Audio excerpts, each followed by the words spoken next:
이진숙 대구시장 출마 예정자 모시겠습니다. 어서 오십시오. 예, 박사님 안녕하세요. 새해 복 많이 받으세요. 예, 고맙습니다. 우리 시청자들께도 지난번에 출마 선언까지는 하셨으니까 직접 좀 출마 인사 말씀 좀 해주시죠. 예, 고성국 TV 시청자 여러분, 국민 여러분, 대구 시민 여러분 안녕하십니까? 병오년 새해 복 많이 받으시기 바랍니다. 저희가 덕담으로 새해 복 많이 받으라는 이야기를 인사를 주고받습니다만 지금 자유우파가 거의 소멸 직전이라고 하면 참 너무 심한 말이 될 수 있겠습니다만 자유우파가 다시 활기를 얻어서 대한민국이 건강한 대한민국, 자유주의, 자유우파의 대한민국으로 다시 살아날 수 있기를 간절히 희망합니다. 예. 그런데 다들 출마 예정자들이 마음들이 바쁘니까 뭐 현역하고도 다르잖아요. 그래서 2월 3일부터 예비 후보 등록을 일제히 다들 하던데 전 당연히 하신 줄 알았는데 아직 안 하셨어요. 이렇게 여유를 부리시는 건가요? 그거는 아니고요. 제가 실질적으로 제 일생에서 가장 중요한 프로젝트랄까요? 그게 헌법재판소와의 대결이었습니다. 네. 많은 분들이 직접적으로 헌법재판소를 대면한다고 할까요? 헌법재판소와 걸린 사건이 있기는 어렵습니다. 그런데 저는 헌법재판소와의 조우가 2번 있었는데요. 네. 한 번은 박사님 기억하신 대로 제가 탄핵이 됐지 않습니까? 네. 취임 이틀 만에 탄핵이 돼서 탄핵 심판을 받느라고 헌법재판소에 제가 출석을 해서 심판을 받은 적이 있고 네. 174일 만에 직무에 복귀를 했습니다만 그런데 또 다시 사건이 터졌습니다. 이재명 정권이 민주당과 함께 저를 17년 된 기관까지 없애버리는 법까지 만들어서 저를 사실상 해임을 했기 때문에 네. 이건 정말 그 반헌법적인 조치다. 반헌법적인 사건이다라고 해서 헌법재판소에 헌법소원과 가처분을 청구를 했습니다. 네. 그런데 이게 그 윤석열 대통령 탄핵 심판보다 탄핵 심판에 걸린 게 112일이었는데 네. 제가 사실상 이 그 가처분을 취소하기까지 135일이 걸렸습니다. 네. 그러니까 그 대통령의 탄핵 심판보다 이 저에 대한 이 가처분을 더 길게 끌어서 이게 그 헌법재판소의 존재 이유를 의심하게 한다라고 해서 사실상 헌법재판소에 제가 그 뭐 도전이랄까요? 이게 정말 그 헌법재판소가 아니라 반헌법재판소다라고 해서 그 문제를 정리하는 데 시간이 걸렸기 때문에 제가 그러니까 후보 등록 예비 후보 등록하는 데는 시간이 조금 걸렸습니다. 왜냐하면 그 절차를 진행할 때까지는 제가 정치 활동을 할 수가 없었기 때문입니다. 그래서 대구 시민 여러분들께서 이해를 좀 해주셨으면 감사하겠습니다. 그러면 언제 예비 후보 등록을 하시나요? 예, 연휴 끝나면 바로 그 절차를 밟을 예정입니다. 필요한 서류를 만들어서요. 네. 바로 그게 알겠습니다. 끝나는 대로 바로 등록하려고 합니다. 네. 이제 말씀하셨지만 이게 헌법재판소는 이해 당사자가 그 제소를 하지 않으면 다 각하를 시켜버리잖아요. 네. 그러니까 이제 일반인들 우리가 이제 헌법재판소는 이제 많이 얘기를 하니까 익숙하지만 실제로 헌법재판소에 내 문제를 가지고 갈 수 있는 사람은 거의 없어요. 그렇습니다. 근데 이제 이진숙 위원장 출마 예정자는 그 2번에 걸쳐서 헌법재판소와 직접 이제 소송의 당사자였던 거죠. 그렇습니다. 근데 이 가처분이라고 하는 걸 130일 넘게 아직도 처리를 안 하고 있다 그러는데 가처분이라고 하는 법률적 조치 자체가 최대한 빨리 하라는 거 아니에요? 그렇습니다. 대부분의 경우에는 한 달만 끌어도 굉장히 오래 시간을 끈다라고 얘기를 할 정도거든요. 대부분의 경우에는 보니까 한 2, 3주 안에 정리가 되더라고요. 근데 이제 이렇게 130일 넘게 시간을 끄는 이유 자체가 이게 뭐 저는 정권 눈치를 본다라고 얘기를 할 수밖에 없습니다. 왜냐하면 이게 저에 대한 그 사실상의 해임 이것이 헌법에 위배된다. 이게 아침이니까 제가 이제 뭐 발음이 좀 꼬이는데 위헌이다라고 이야기를 하면 네. 이거 뭐 사실상 이재명 정권에 대해서 반기를 드는 거 아니겠습니까? 네. 그러니까 위헌이라고 하기도 겁이 나고 이건 뭐 제 추정입니다만 겁이 나고 또 그렇다고 해가지고 이게 합헌이라고 하자니 본인들의 그 직업적 윤리에 반하는 그런 결정이다라고 저는 생각을 하거든요. 어쨌든 법률가 출신들이니까. 네. 예. 그러니까 이제 시간을 끌고 있다가 제 임기가 원래는 2026년 올해 8월 24일까지였는데 네. 8월 24일이 끝나면 이게 뭐 자동 가처분 평가 예. 판단을 할 필요가 없어지는 거지. 그렇죠. 그렇게 될 때까지 기다렸지 않나라고 그런 생각이 들고 그래서 제가 출마 선언을 할 때 가처분에 대한 것은 취하를 했습니다. 왜냐하면 이제 가처분이라는 그 법적 절차를 남겨두면서 제가 이 정치 일정을 시작을 할 수가 없거든요. 그렇군요. 네. 예. 그래서 가처분은 취하를 했고. 예. 그렇지만 본안은 본안이 어떻게 나오는지 저 참 궁금합니다. 네. 예. 그 이진숙 하나를 자르기 위해서 아예 국가기관을 없애고 새로 만든 이것이 이게 위헌 아니냐라고 네. 하는 게 이제 본안 소송이죠. 그렇습니다. 예. 그것에 대해서는 너네가 판단을 해라. 예. 예. 예. 헌재 재판관들 참 힘들겠네.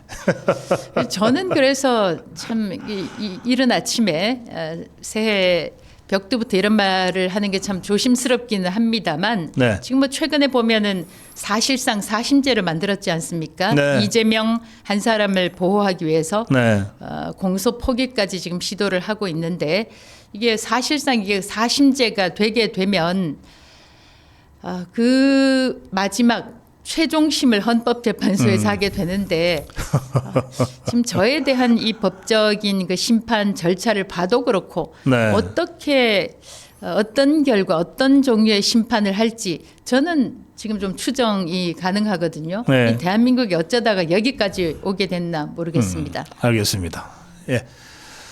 자, 그건 그렇고요. 이제 그 대구의 국채보상기념공원에서 출마 선언을 이제 정식으로 했습니다. 예.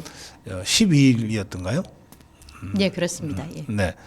그 자리도 이제 의미가 아주 큰 것 같아요. 대구 분들한테는 특히 이 국채보상기념운동이 국채보상운동이 그 대구에서 시작됐다는 네. 것을 굉장히 자부심 갖고 말씀들을 많이 하시더라고요.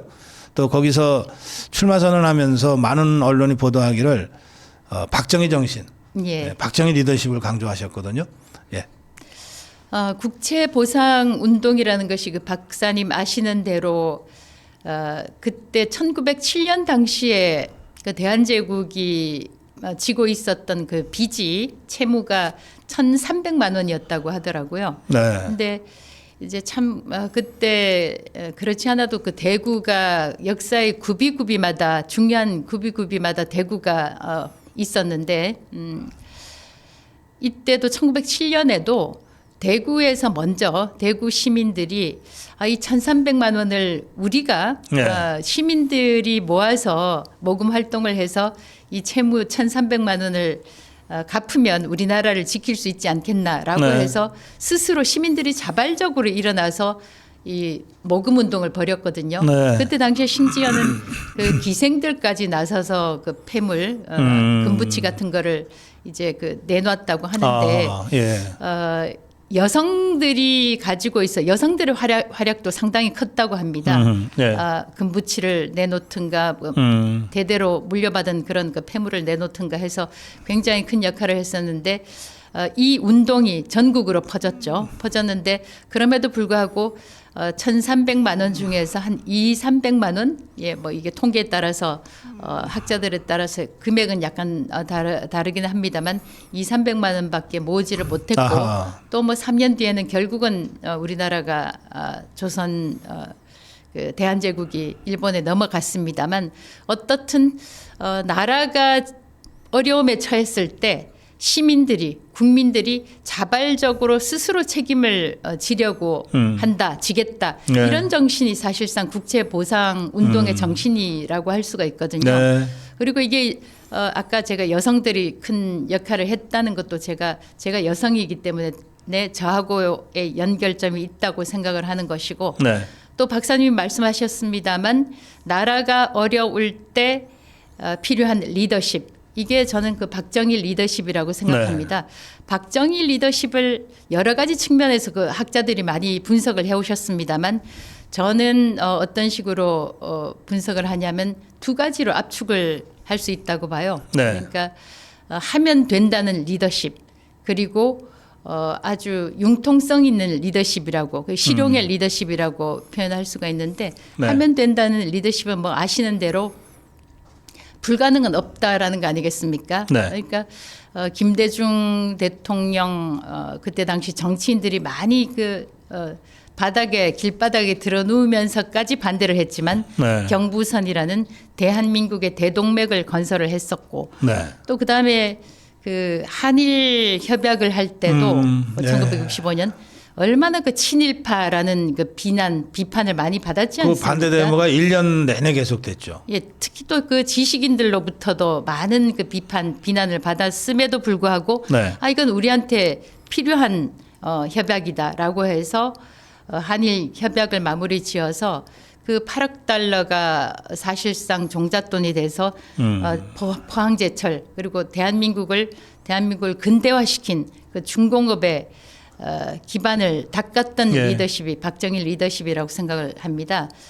그래서 제가 그 국채보상운동 기념공원에서 출마 선언을 했던 것도 네. 지금 뭐 여러 차례 아마 많은 후보들로부터 박사님도 말씀을 들으셨을 겁니다만은 대구가 꼴찌입니다, 경제적으로. 한 30년간 네. 그 지역 GRDP가 꼴찌라고 그러더군요. 예, 지역 1인당 지역 총생산이 꼴찌를 기록을 하고 있는데 17개 광역자치단체 중에서 17등입니다. 아이고, 그래서 이렇게 그 어려운 처지에 있을 때 대구가 책임지는 리더십이 필요하다.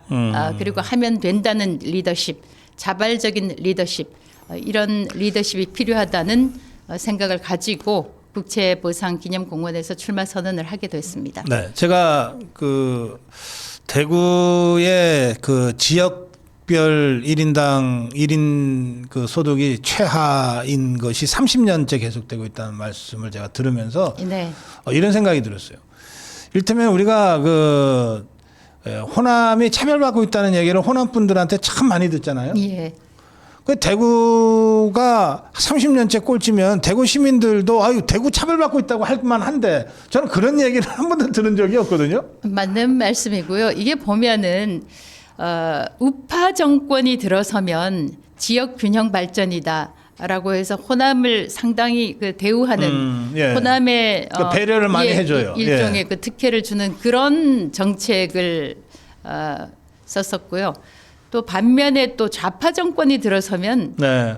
뭐 가리지 않고 정말 좌우 가리지 않고 호남을 배려하는 그런 정책을 썼었다고 알고 있거든요. 네. 그러니까 사실상은 대구 TK 쪽이 배제가 많이 됐었죠. 네. 너무나 타 지역을 배려하고 오히려 정치권에서 또는 그 정권이 대구 경북을 오히려 좀 홀대를 해도 우리가 참아야 된다. 네. 그렇게 너무 참고만 살지 않았나 그런 생각이 듭니다. 그래서 실질적으로 보면 호남 지역에는 기아 자동차도 있었고 현대도 네. 있고 또 최근에는 한전공대 같은 그런 굵직굵직한 그런 국책 사업들이 호남 지역으로 할당이 돼서 배정이 됐었죠. 그런데 어떻게 그 TK 쪽은 특히 대구 쪽은 대기업이 하나도 없습니다. 그래서 이런 문제들이 그러니까 60년대 70년대 건설한 포철이라든지 뭐 현대자동차나 현대중공업은 있지만 네. 이게 지난 30년 동안에 또 최근 들어서 뭔가 새롭게 대구 경북 지역에 대기업이 간다거나 이런 건 없었다는 말씀. 그렇습니다. 특히 대구 쪽에는 더 그렇다는 말씀입니다. 예, 알겠습니다. 위풍당당 유튜브를 시작하셨습니다. 네. 평생 언론 일을 하셨는데. 예. 이 위풍당당이라는 이름을 제가 지난번에 박사님 북콘서트에 네. 와주셔서 정말 대단히 감사하다는 인사 말씀 여기서 다시 한번 드리고요. 제가 그 이재명 정권 아래에서 여러 가지 참 생각할 수 있는 제가 모든 탄압을 저는 당했다고 생각을 합니다. 네. 뭐 심지어는 박사님 유튜브 고성국 TV에 출연을 해서 좌파와 민주당과 좌파 집단은 우리가 상상할 수 있는 모든 것은 다 한다. 그리고 우리가 상상하지 못하는 것도 한다. 네. 이런 발언을 해서 이게 뭐 정치 중립 위반이라고 네, 그걸로 그래서 탄핵. 네, 탄핵의 이유가 되기도 했었는데요. 사실 이게 뭐 팩트로 드러나지 않았습니까? 네. 지금까지 보면 상상하지 못하는 것들도 뭐 많이 하고 있는데요. 뭐 대법관 증언이라든가 법 왜곡죄라든가 항소 포기라든가 우리가 상상하지 못하는 것들도 많이 지금 현실화가 됐습니다.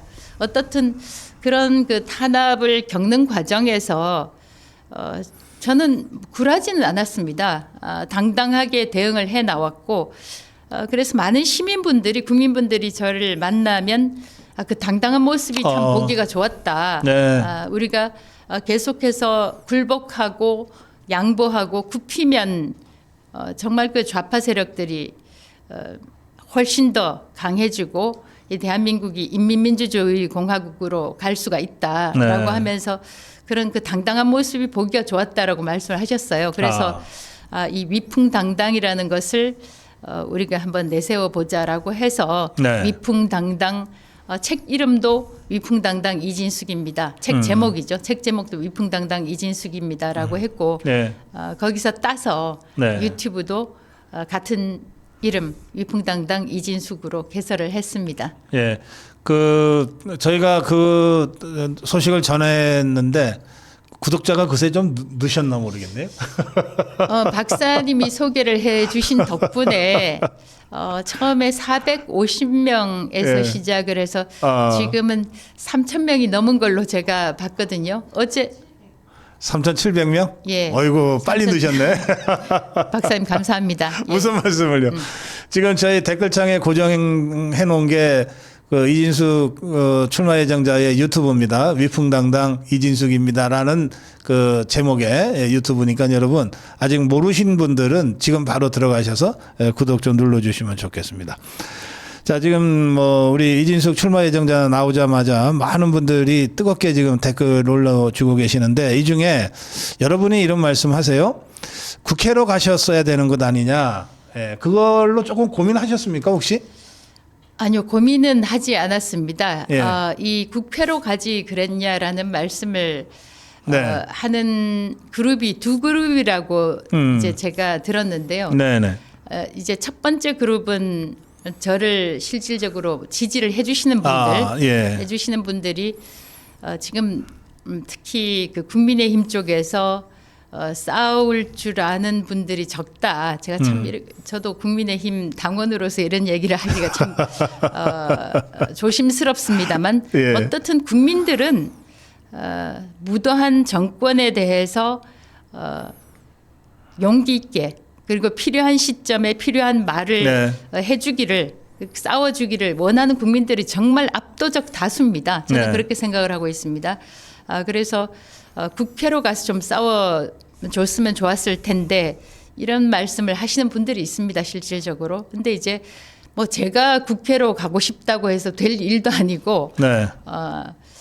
제가 그 말씀을 드리고요. 그 다음에 두 번째 그룹은 이제 제가 듣기로는 상대 그 후보 진영들에서 그런 말씀을 하신다고 지금 한 9명쯤이 출마 선언을 예. 하고 있는 상태입니다. 네. 예. 그렇게 들었는데 그 중에서 국회의원이 지금 5분이 네. 계시지 않습니까? 네.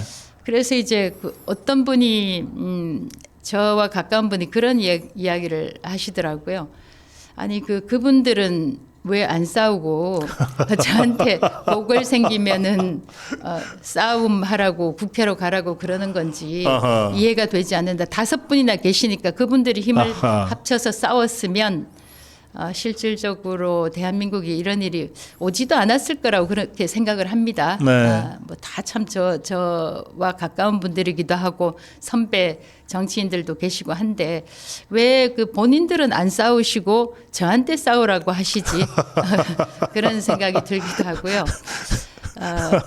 저의 경우에는 제가 만약에 이번에 제가 지지율 1위라는 그런 여론조사가 나왔지 않습니까? 네, 네. 몇 차례 나왔는데 어떤 분이 지지율이 높으니까 대구시장 하겠다고 나온 거 아니야? 이렇게 말씀하시는 분들도 있는데 그건 전혀 사실이 아닙니다. 네. 박사님도 기억하시다시피 제가 4년 전에도 도전하셨었죠. 대구시장에 도전을 했었거든요. 네. 근데 그때 도전을 했던 것은 제가 이제 그 총선에 출마를 했다가 되지 않으면서 대구를 관찰할 기회를 가지게 됐고 네. 정말 저는 이 대구를 한번 바꿔보고 싶다. 그런 결심을 그때부터 줄곧 해왔습니다. 그리고 이제 제가 다시 기회를 맞게 된 것인데요.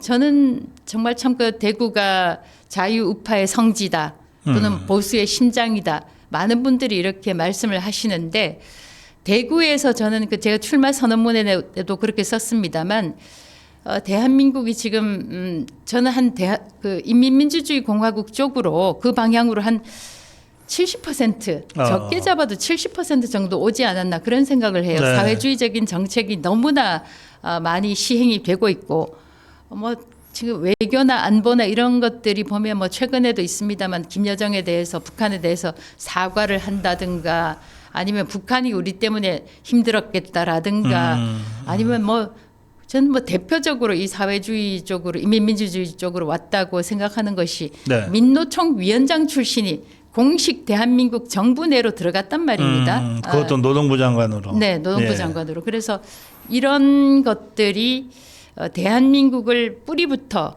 근본부터 이 체제를 변혁시키려는 그런 시도들이 계속되고 있다가 상당히 지금 성공을 하고 있다. 그런 차원에서 이 체제 전쟁에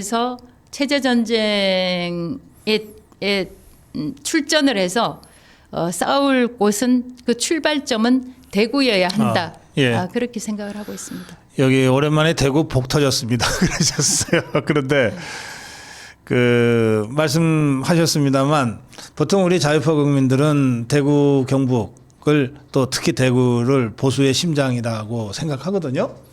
그런데 제가 지난번에 북 콘서트 할 때도 말씀드렸습니다만 이게 심장이 좀 시들시들해. 그래서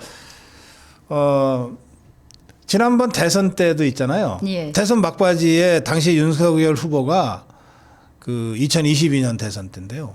마지막에 막 대구 경북에 막 호소하고 그러잖아요. 예. 투표율 올라가야 된다고. 그렇습니다. 그러니까 이게 심장은 하는 일이 이걸 펄쩍펄쩍 뛰어가지고 온몸으로 피를 보내야 되는 건데 자기네 피도 제대로 안 되는 거야. 막판에 오죽하면 대구 경북 여러분 투표해 주십시오 하겠어요. 네. 그래서 제 질문은요. 이게 진짜 보수의 심장 맞거든요. 그리고 그동안 우리 건국에서부터 지금까지 심장 역할을 했는데 이게 지금 너무 시들시들하다.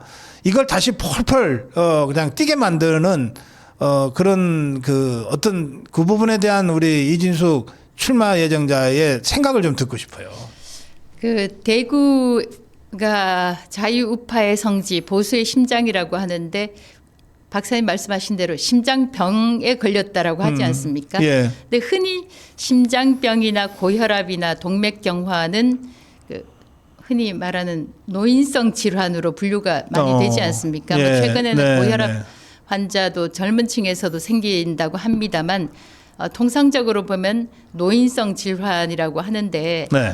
이게 이제 저는 이 대구 지역이나 TK 쪽에서 너무 정치가 네. 기득권화됐다고 생각이 돼요. 그러니까 이 기득권화가 오래되면은 이게 사실상 동맥경화가 생기고 이게 말씀하신 대로 피가 제대로 흐르지 않는다는 얘기죠. 네. 순환이 안 된다는 얘기인데 그거는 결국 정치권과 정치를 하는 사람들과 시민들 사이에 소통이 단절됐다는 겁니다. 그러니까 시민들의 생각이 제대로 정치인들의 반영이 되지 않고 정치인들이 시민들의 목소리를 귀담아 듣지 않고 시민들이 원하는 정치를 하지 않았기 때문이라고 생각이 네. 들거든요. 그러니까 사실 3선, 4선, 6선 이렇게 다선 의원들이 굉장히 많습니다. 예. 다선 의원들이 굉장히 많은데 그분들이 한 분 한 분은 굉장히 유능한 분일지 모르지만 어떻든 지난 30년 동안에 대구를 거쳐간 많은 분들이 아마 뭐 최소한 재선 이상은 하셨던 분들이 많을 겁니다. 네, 네. 뭐 한 번 뭐 꽂으면 막대기도 꽂으면 TK 지역에서는 당선된다고 하니까 재선, 3선, 4선, 뭐 5선, 6선 이렇게 하면서 네. 그분들이 남긴 것은 결국은 1인당 지역 총생산 꼴찌 이게 30년 넘게 계속됐다는 거거든요. 네. 그래서 결국은 이제 정치권과 또는 정치인들과 시민들의 소통이 단절됐다는 데 저는 가장 큰 원인이 있다고 보고요. 네. 제가 이 선거법을 이제 제가 고려를 해야 됩니다만 대구가 다시 한번 보수의 심장으로 펄펄 뛰게 하려면 또 자유우파의 성지라는 지위를 회복하려면 저는 정치인들이 또는 뭐 자치단체장이 시민들의 목소리에 네, 네. 귀를 기울여야 하는 그 작업이 제일 선결돼야 된다고 사실 생각합니다. 맞습니다. 사실 시민과 함께하는 대구라면 그 다시 심장이 펄펄 뛸 수밖에 없죠. 그렇습니다. 제가 만나 뵙는 대구 경북의 우리 시민들은 뭐 사실 무슨 워낙 압도적이기 때문에 그리고 워낙 뜨겁기 때문에 사실 그 시민과 함께하면 시민의 목소리만 제대로 반영하는 시정 도정이면 저는 다시 심장 띄울 수 있다 그렇게 생각합니다. 여기 우리 위풍당당 이지수 유튜브 지금 계속 구독해주고 계시는데 신규 구독 4,200명 넘었다고 문자가 왔는데 감사합니다. 아니 지금 4,200명으로 지금 우리가 만족할 일이 아니죠. 방송 끝날 때까지 10,000명 만들어 주세요. 감사합니다, 시청자 여러분. 네. 그 몇 가지 현안에 대한 말씀 좀 여쭙겠습니다. 네. 우선 뭐 30년 꼴찌였다고 하니까 탈꼴찌가 우선 급할 것 같은데 어떤 계획을 갖고 계세요? 제가 출마 선언에도 세 가지 말씀을 드렸습니다. 네. 첫 번째는 에너지, 두 번째는 네. 방산, 세 번째는 교육입니다. 많은 분들이 이 교육은 다른 후보들한테 들어보지 못했던 이야기다, 화두다라고 하면서 새롭다고 말씀을 하세요. 네, 근데 네. 대한민국이 교통 발전으로 이제 서울 수도권 중심으로 집약이 됐지 않습니까?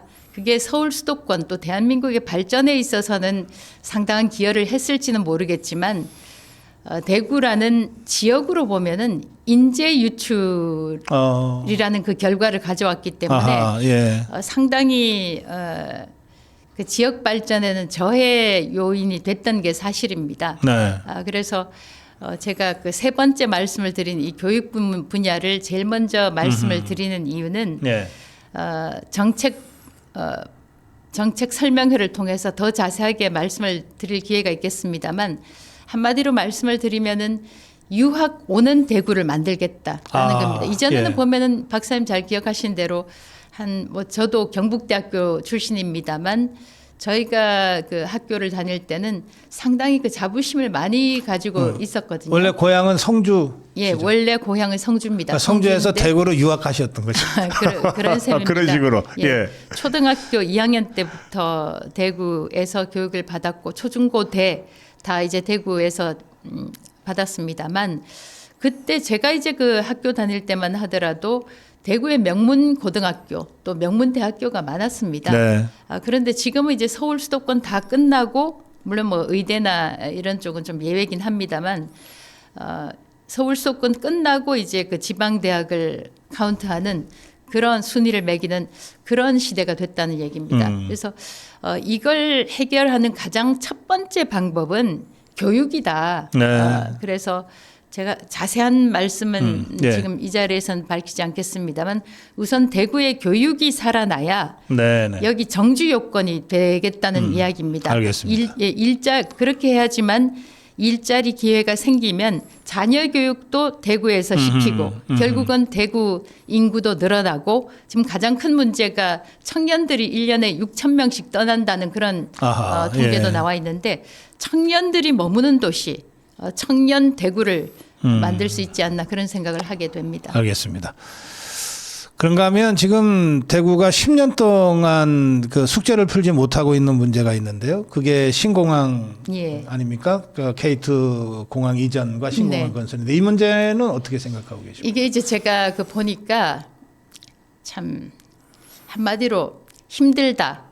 안 된다. 이런 얘기가 이런 얘기를 제가 하면 당연히 시장으로 자격이 없겠죠. 근데 네. 제가 검토를 해 보니까 청사진은 매우 아름다운데 실현 가능성은 5% 미만으로 돼 있다는 그래요? 예. 얘기입니다. 제가 참 그 수치 5%를 이야기를 해서 그렇습니다만 결국은 돈입니다. 재원입니다. 네. 그래서 지금 이 신공항 문제가 진도가 나가려면 재원 마련을 어떻게 할 것인가. 지금 그 기본적으로는 기부대 양녀 방식이 돼 있는데 지금 이게 기부대 양녀 방식만으로는 굉장히 힘들게 진도가 안 나가게 돼 있습니다. 예. 그래서 10년 동안이나 끌어왔던 것이고요. 그래서 우선은 이제 국비가 투입이 돼야 되는데 최근에 그 박사님 아신 대로 신공항 특별법이 네. 통과가 됐지 않습니까? 네.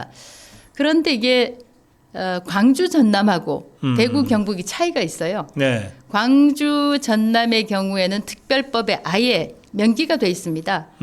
군공항 이전과 관련해서는 국비가 투입된다. 이렇게 돼 있는데 이게 대구 경북 쪽에는 이게 빠져 있습니다. 근데 이게 그 소위원장을 윤건영 의원이 하던데 여기에 대해서 대구 경북은 이거 왜 빠져 있냐라고 이야기를 하니까 이거는 광주 전남에 준용되니까 그렇게 아세요라고 하는데 이게 나중에 딴소리를 하게 될 가능성도 있다는 얘기거든요. 그 악마는 디테일에 있다는 거 아니에요? 그러니까 말입니다. 딱 고조항에 줄 하나 빼고 토시 하나 빼면은 완전히 다른 법안이 되는 거예요. 그렇습니다. 예. 그런데 사실상 압도적 퍼센티지를 차지하는 비용은 군공항 이전이거든요. 그렇죠. 그래서 예. 우선은 국비가 투입되도록 물론 이제 대구 경북 출신 의원들께서 많은 노력을 하셨겠습니다만 네. 이 지역 의원들하고 자치단체장이 머리를 모아서 국비가 투입되도록 명확하게 후속 조치를 취하는 방법 예. 그리고 기부대 양녀를 조금 더 정치하게 발전시키는 방법 그리고 공공자금 관리기금 그 공자기금도 활용을 해서 네. 제가 이거는 이제 제가 예비 후보로 등록을 해야 되기 때문에 어떻든 조금 더 정치하게 알겠습니다. 국비, 공공자금 관리기금 그리고 기부대 양형 이런 걸 조금 더 정치하게 발전시킬 필요가 있다고 생각합니다. TK 행정통합에 대해서는 어떤 생각이세요? 대구 경북 통합. 네, 이게 근본적으로는 시너지를 낼 수 있는 통합이라고 생각합니다. 다만 이게 선거를 앞두고 너무 성급하게 시행되고 있다는 그런 비판도 예. 충분히 설득력이 있다고 생각이 돼요. 근데 사실상 대구 경북 통합 관련해서는 대구 경북이 제일 먼저 시작을 했습니다. 박사님 아시는 대로. 네, 맞아요. 예. 먼저 시작을 했는데 진도는 안 나가고 있었죠. 진도는 지금 광주 전남이 제일 빠르게 나가고 제일 빠르게 있어요. 나가고 그리고 있습니다. 충청 대전은 아예 반대 입장이고. 네, 그렇습니다. 그래서 실질적으로 대구의 R&D와 경북 쪽에 이제 제조 기업이라든가 제조 단지 산단 이런 쪽하고 연결을 시킬 수 있다는 점에서는 바람직하지만 이게 좀 성급하게 추진되고 있다는 그런 생각은 있고요. 네. 다만 이제 그 1년에 5조라는 이 국비 공적 자금 투입이 된다는 네. 것이 무시 못할 인센티브이기 때문에 저희는 이제 올해 몇 년에 걸쳐서 이걸 추진해 온 만큼 네. 디테일을 조금 더 발전을 시켜 나갈 계획입니다. 알겠습니다. 뭐 제가 전해드린 그 리서치웰의 여론조사는 그 대구시장 그 적합도 조사에서 이진숙 출마 예정자가 1위를 기록했습니다. 네. 이게 이제 그 출마 선언도 하기 전에 그런 조사가 나왔던 거죠. 지난 2월 5일, 6일 조사니까요. 이렇게 그 국민적 지지가 있다는 것이 객관적으로 확인이 된 건데요. 왜 국민들이 특히 대구 시민들이 이진숙 출마 예정자를 지지하고 있다고 생각하세요? 저는 많은 분들이 아까 그 박사님도 그런 언급을 하셨습니다만 네. 그 싸울 줄 안다는 것 때문에 많은 분들 인상에 깊이 남았다라고 생각이 드는데 네. 그게 그냥 단순한 그 인지도 그리고 특히 이제 그 수갑을 찾던 그 모습 네. 그리고 수갑을 찾으면서도 당당하게 정권에 대해서 정권의 무도함에 대해서 비판을 했던 그 투쟁력 때문만은 아니고요. 그 투쟁력이 저는 추진력이라고 생각합니다. 네. 투쟁력이 추진력 또 실행력. 이 사람한테 일을 맡기면 이 사람은 실행을 하겠구나. 말뿐만이 아니라 이행을 하겠구나. 그런 믿음이 아닌가 생각이 돼요. 그동안 시민들이 이거 뭐 제가 참 속았다고 이렇게 말씀을 드리면 실례니까 좀 조심스럽습니다만 그동안에 그 많은 분들이 비슷비슷한 커리어를 가진 경력을 가진 분들이 단체장이 됐습니다. 네. 그러니까 장관 출신, 뭐 차관 출신, 또 주로 보면은 정치인 출신 이런 분들이 뭐 또 원내대표 출신, 당대표 출신 이런 분들이 많이 단체장이 됐었거든요. 근데 또 이제 결과는 꼴찌란 얘기입니다. 그러니까 이제 제 생각에는 실험은 이제 끝났고 네. 실험은 다 해봤으니까 이 방법도 써보고 저 방법도 써보고 이 사람도 써보고 저 사람도 써봤지만 결과는 꼴찌였다. 알겠습니다. 예. 그래서 예. 예, 새로운 인물 이진숙을 원한다 이렇게 이제 받아들이고 있다 이런 말씀이시군요. 알겠습니다. 그 지금 위풍당당 이진숙 유튜브 구독 계속 구독하고 왔다고 댓글 올리시는 분들이 많으십니다. 예, 오늘 이 방송 끝날 때까지 그리고 이 방송을 나중에 녹화로 보시는 분들도 많으신데요. 녹화로 보실 때 놓치지 마시고 위풍당당 이진숙 여러분들 구독을 좀 눌러서 10,000명으로 빨리 좀 만들어 주세요. 여러분들이 사실 응원은 하지만 직접 행동으로 도와주실 수 있는 방법이 그렇게 많지가 않아요. 그런데 유튜브 구독하는 것은 굉장히 직접적이고 효과적이거든요. 예, 그러니까 여러분들 위풍당당 이진숙 유튜브 구독 좀 해주시고요. 사실 지금 말씀하신 대로 유튜브의 이름도 위풍당당이고 또 이진숙 출마 예정자도 아마 많은 대구 시민들께서 전투력, 추진력을 높게 평가하신 것 같다 이런 취지의 말씀을 하셨는데 저하고는 사실 개인적으로도 이진숙 출마 예정자하고 좀 차도 마시고 이제 그랬던 기회가 있어요. 제가 느끼는 그 만남에서의 느낌은 굉장히 감성이 아주 그렇고 여성하고 막 그렇거든요. 그래서 본인은 어떻게 생각하세요? 아니 뭐 그 광고 카피로 나왔지 않습니까? 예. 알고 보면 부드러운 사람이라고 얘기를 하는데 네. 제가 뭐 박사님을 만나서 투쟁할 일이 있겠습니까? 박사님한테는 뭐 싸울 일도 없고 투쟁할 일도 없으니까 제가 그 부드러울 수밖에 없는 것이고요. 그러나 싸워야 될 네. 자리에서는 싸우다 보니까 많은 분들이 그렇게 실질적으로 말씀을 하십니다. 네. 그 TV 화면에서는 굉장히 거칠게 보이기도 하고 예. 말도 세게 하는데 만나 보니까 굉장히 부드럽다 이런 그래 말씀을 말이에요. 하시는데 이게 뭐 음악도 그렇고 정치도 보면 강약의 리더십이 필요하듯이 이 지방자치단체의 그 행정을 함에 있어서도 네. 강약, 약강이 혼합된 그런 리더십이 필요하지 않나 싶습니다. 네. 그러니까 유튜브라는 매체는 이제 1인 방송이니까 훨씬 더 그러니까 인간 이진숙을 여러분들이 가깝게 보고 느낄 수 있는 또 여러분들의 의견도 좀 편하게 전달할 수 있는 그런 커뮤니케이션 채널입니다. 위풍당당 이진숙 여러분도 많이 구독해 주시고요. 자, 마무리 한 말씀 듣겠습니다. 예, 최근에 제가 그 출마 선언을 할 때 국제보상운동 기념공원에서 출마 선언을 할 때 연세가 글쎄요. 저는 70대로 뵀는데 70대 중후반으로 뵀습니다. 그분이 일본에서 오셨다고 하더라고요. 개인적인 볼 일이 있어서 그런지 아니면 명절을 계기로 해서 오신 건지 모르지만 제 손을 두 손을 잡고 그 화면에도 나와 있습니다만 촬영 화면에도 제 손을 잡고 대한민국이 어떻게 이렇게 되는지 모르겠다. 아마 대구 출신 분인 것 같아요. 그러면서 또 대구가 어떻게 이렇게 되는지 모르겠다. 꼭 좀 살려달라고 눈물을 보이시더라고요. 네. 그렇게 눈물을 보이시니까 저도 참 사실 눈시울이 뜨거워졌습니다. 아까도 말씀을 드렸습니다만 저는 대한민국 혁명이 대구에서 시작돼야 된다. 그런 생각을 합니다. 어쩌면 그 가장 확실한 분위기라고 할까요?